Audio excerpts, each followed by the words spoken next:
Hello and welcome to my side of the bag. Drew Hinesley here with my co-host Scott Leonard, aka Scottie Worldwide. Scottie, where are you today? Yeah, no, I have the beautiful pleasure of coming to you from West Canada here in Calgary, Alberta, on site for the CPKC Women's Open over at Earl Grey Golf Club. Looking forward to a fun week. Always a fun to come up here in Canada for a week, and it should be really good weather. And looking forward to really good test out at Earl Grey. Well, talk about weather and talk about a test. We witnessed that this weekend watching the Open Championship at Troon. Xander Schauffele, the champion golfer of the year. What are your impressions and thoughts from what you saw over the weekend?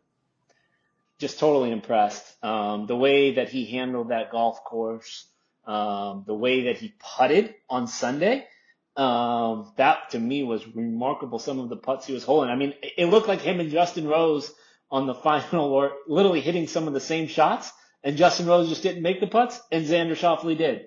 And I want to back up a couple months ago. I want to say one of our 2 or 3 episodes in, you looked at me and you said that Xander and Austin Kaiser were the best team in golf. And I thought you were absolutely crazy for saying that when Scottie Scheffler and Ted Scott were on their run. And now I think there's a lot of credence to that statement. And listen, if you've, like we both have, caddied a Open Championship, well, first one was at World Troon in 2020. I know how hard that golf course is. I know how hard those shots are. I know some of those lines you have to take, especially when that wind goes from south to northeast. I think Austin Kaiser deserves a lot more credit than he'll get or we'll talk about. But I think they just put together a remarkable plan, and then I can't talk enough about how well Xander just putted Saturday and Sunday out there. Well, I think the credit that goes to Austin was started and directed by his boss when his boss turned around, waited for him to have that walk up the 18th hole. Sure. Xander truly does look at Austin as a teammate, not as a subordinate, as often is the case with us out on tour. We're the employee, the boss is the Yeah. employer. And Xander played college golf with Austin. Austin, a very good player in college at San Diego State, and just very early on knew that he didn't have the it factor that his friend Xander did. Made what turns out to be an incredibly wise decision and smart financial decision to caddy for Xander. But they really are a team. And Austin, I can tell you from my own experience, he's out there late on Mondays, early on Tuesday mornings. Gets there. I like to travel the Sunday before tournaments. So even if I'm finishing up on a Sunday night, I will go straight to the airport, get on a plane. I like to wake up Monday morning in the town I'm working in. Austin is like that as well. And a lot of times at registration on Monday morning, Austin's one of the first guys there out at the golf course. He's there. They talked about it a little bit during the coverage about how he's out so late after practice rounds doing extra work, getting extra reconnaissance on breaks and lines and the things you talk about. And so to see Xander turn around and just kind of smile and say, "Come on, buddy, we're going to do this together," that was all the credit I think Austin would ever want to have, is that Xander gave him the recognition in front of everybody on that stage, and they walked up 18 together as a team. And I've seen several photos today and just all the different websites that I go to of Xander's arm around Austin, smiling, really enjoying the win. I was in Tokyo when they won the gold medal. I was one of the few people who was fortunate enough to go and give both of those guys a hug after they won that gold medal. And I told Austin right after they won that gold medal, they're the best team in golf, in my opinion. And that was back in 2021. And the reason I would put them just ahead of Scottie and Ted is simply because of their relationship that goes back to them being college teammates. I think there's Sure. there's there's an intrinsic nature there of them just being best friends off the course first and then coming to the course as a unit, whereas Scottie and Ted are a fantastic duo and a great team, and you and I would both love to have a relationship with the player that Ted has with Scottie. but I just put Xander and Austin ahead of them just because they're best friends from long ago. Ted and Scottie are obviously very close today, but that has developed in the past few years. Whereas Austin and Xander, they've been friends for over a decade, maybe even longer, going back to junior and amateur golf days. And so that's why I just give them the nod over Ted and Scottie Scheffler right now, even though the world rankings say Scottie's ahead. Xander's making a very strong case for player of the year. And maybe if he continues this type of play in these big events, could maybe sniff and overtake number one in the world sometime in the next 12 months. No doubt. And again, I apologize because I know I looked at you with that statement and I said, how could you put someone over them? And Xander's making you look like a really, really smart man right now. On player of the year, I mean, he's definitely in the conversation. Like, how do you wrangle 6 wins versus 2 majors? I don't know, right? Like, I don't know how we quantify that. Obviously, we have big events, like you said, coming up still. We have the FedEx Cup, where obviously Xander's had a whole bunch of success. And then we have the Olympics. You know, would you factor that in to player of the year? Where, guess what? Who's your defending gold medal champion? So I think all of those things will be decided later this summer. But I definitely don't think it's Scottie's runaway right now after these 2 majors. Well, I think it's going to be really cool to watch how Xander and Austin kind of attack Le Golf National, which is where the Olympics are going to be held 2 weeks from now, the men's event, and then the women's event will follow on the same golf course. I think it's one of those, yes, a gold medal matters. The thing about the Olympics that kind of makes it difficult to caddy and to play in is you're only getting a payout, so to speak, for the top 3 places. So I'm not sure that's the type of golf course you're going to go chase down a lot of flags. I'm not sure you're going to be able to if the rough is thick and juicy like it was in the Ryder Cup. But only the top 3 are going to walk away feeling like they've done anything positive. So I think Austin and Xander, they've already done that. So they kind of know how to pace themselves, so to speak. It'll be Scottie's first time in the Olympics, but I will right now give the nod. If I had to vote today for player of the year, instead of being a prisoner of the moment and what Xander's done in 2 of the last 3 majors, I'll go back to when Scottie beat Xander and Wyndham Clark at the Players. And everybody was, firing on all cylinders, and Scottie came out on top. And he does have those other 5 victories, including the Masters. So right now, Scottie gets my player of the year vote. But that could change. There, like you say, there's a lot going on in the next 7-8 weeks. Yeah, no doubt. No doubt. Obviously, I woke up early to watch another disappointing finish and major for Tiger Woods. Just what was your reaction there watching him struggle at Royal Troon? It's always tough to watch the guy that brought me to golf struggle like that. But that's just the nature of that golf course. Tiger said in some of his post-round remarks he didn't do anything good, wasn't sharp anywhere. And as you know, if you're not sharp in one area of your game, it's going to be difficult to play in a major. But if you feel like, and he, using his own words, he felt like he wasn't sharp anywhere, you have no chance. I will go back to what Colin Montgomery said and the little back and forth that they had in the media room early in the week about how Monty said he shouldn't continue to play, and Tiger said, I've earned my right until I'm 60. Monty has not, which is true. And again, I don't think anybody would say, yeah, Tiger's taking my spot. If you're an alternate, you're there for a reason. Tiger's earned his spot. So I'm certainly not going to call for Tiger to stop playing in Open Championship simply because I believe the Open Championship may give him his best chance to win one ever again if we see that, just because of the terrain. The weather is an issue, but he seems to be getting healthier and further away from those joint aches from the accident.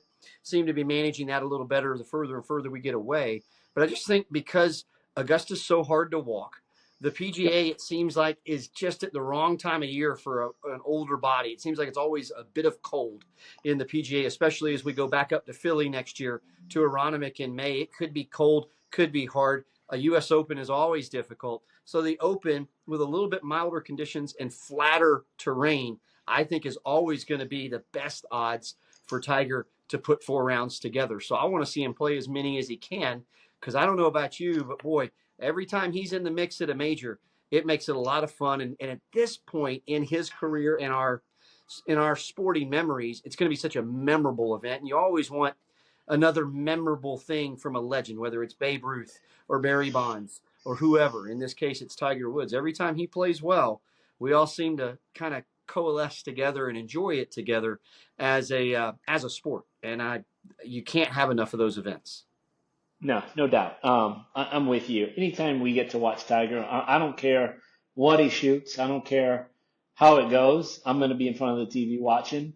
Um, and I just think you said it perfectly. Like, he's earned the right to do that. He's the reason why we probably have a podcast. He's the reason why I can make a living doing this on the women's side. So if there's anyone that has a right to go out there and shoot whatever number he wants to shoot, it's going to be that man.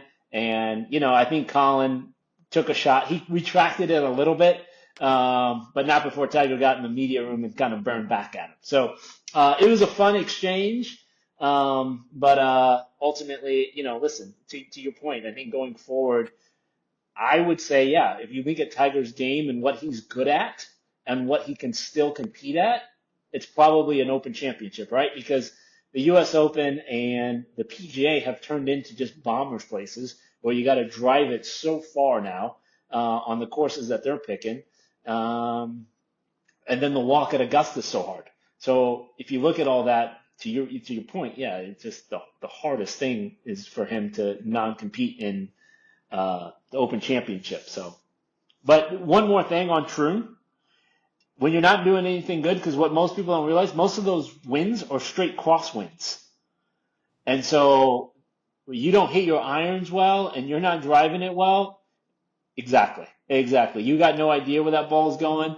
And so that back nine, when that's coming off the left there and a little bit into, I don't care who you are.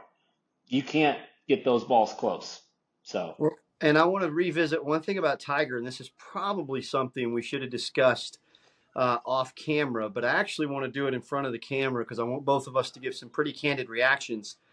This is a show by caddies for caddies. Let's talk about Tiger's caddy, Lance Bennett, a guy we both know.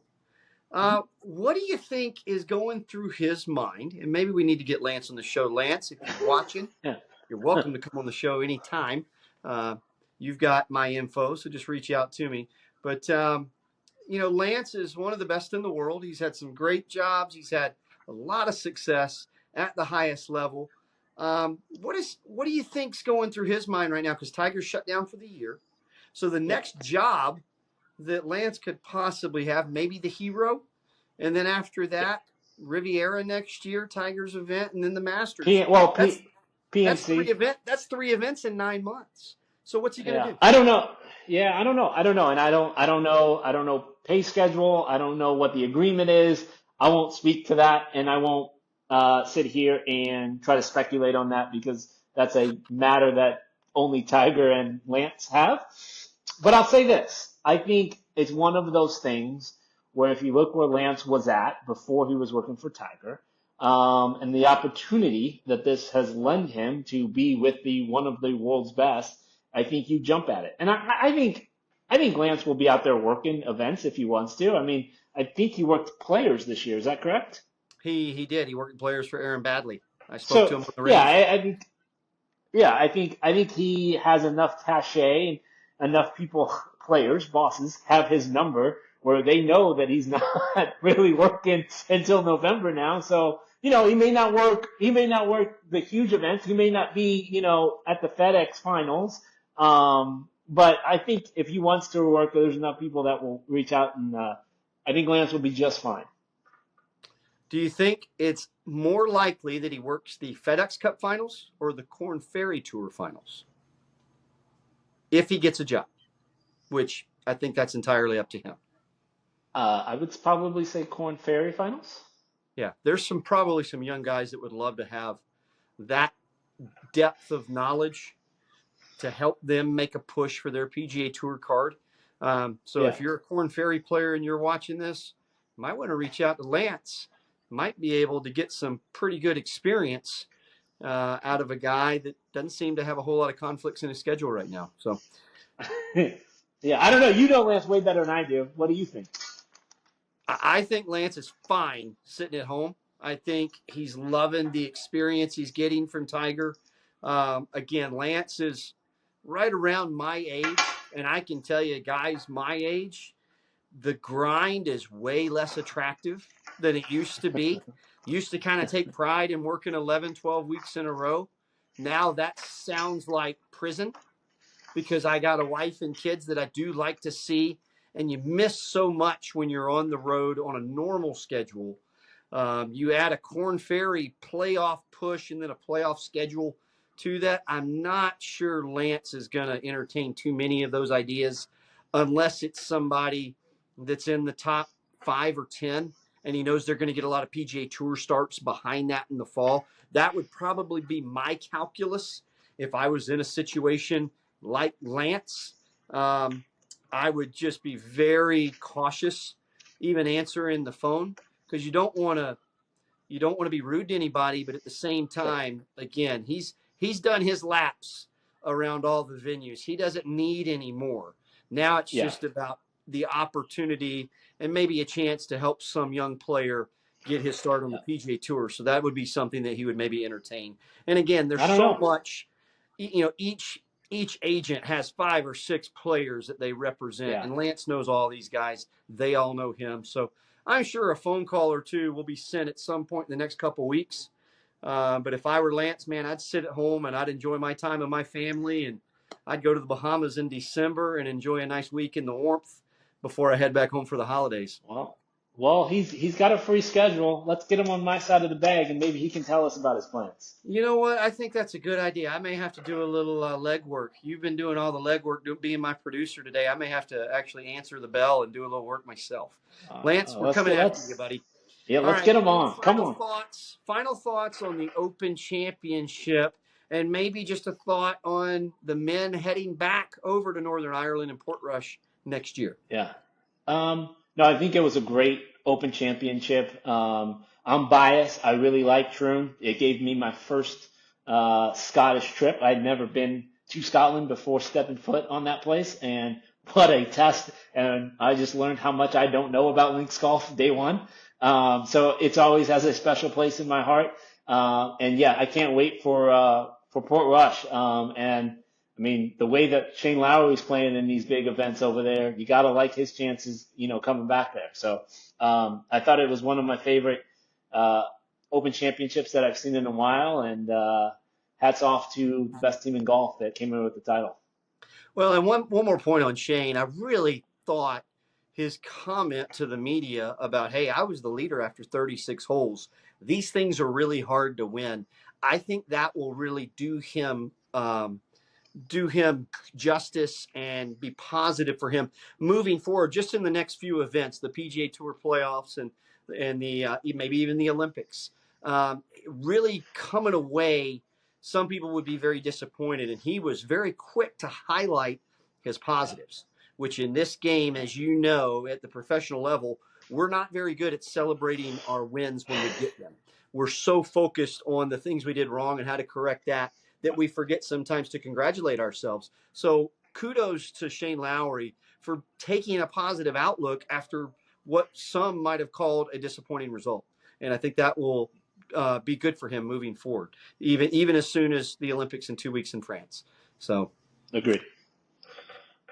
all right. Well, thanks, Scottie, for making some time for us up in the great Northwest in Calgary. And thank you guys for joining us on another episode of My Side of the Bag.